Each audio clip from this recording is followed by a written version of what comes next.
ทำอีทนะห้องมันปิดไฟไว้ก็มันจะเกิดเหตุการณ์ที่กูเห็นซัมติงแล้วประตูเปิดอ่ะคือมันปิดไฟไว้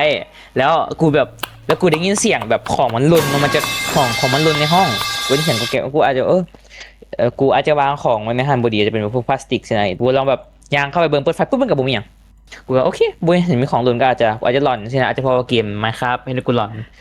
พอล่าสุดกูหาเทปเมมโมตีตายมาเด็กกูเลยหลอนนิดนึง แล้วกูก็มานั่งตอนนั้นแต่คือกูเปิดไฟไปแล้วแต่กูก็มานั่งกูก็เล่นต่อไปสักประมาณ5 นาทีแหละกูก็เป็นคือที่กูบอกเมื่อกี้เห็นบุ้งดำๆผ่านปุ๊บกูมันเป็นยังวะบุ้งว่ากูไปเล่นเกมตอนแล้วประตูก็เปิดคือประตูนี้มันพิเศษวันหนึ่งก็คือถ้ามึงเปิดไว้45 องศามันจะเปิดเองง่ายไว้ได้เดียวอ่ะคือฮูให้เห็นลอดผ่านไปได้เดียวอ่ะมันจะค้างได้มันจะอยู่หั่นเลยแล้วกูเปิดเงี้ยไว้น้อยเดียวเดียวตอนที่กูออกอ่ะเปิดเงี้ยไว้น้อยเดียวแล้วมันเปิดเองกูแบบพัดลมหรอวะพัดลมก็ไม่ได้เปิดตอนกูอยู่ในห้องเพราะกูเปิดแอร์กูแบบเชี่ยแม่งไอ้เหี้ยหรือว่าจะเป็นฮีโร่บายฮีโร่บายกูแบบปัญญาอ่อนเนาะแต่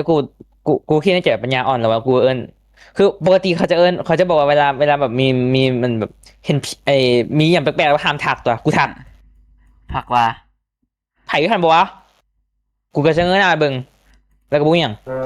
กูเล่นเกมต่อเดี๋ยวกูตื่นมาเล่าให้ฟังว่าเมื่อคืนนี้กูอาจจะนอนมารับแล้วกูแบบว่าอุ้ยตื่นมาเจอตื่นมาเห็นฮีโร่บายตื่นมาเห็นฮีโร่บายเจอฮีโร่บายลุน3-4เฮียกองก้นให้กู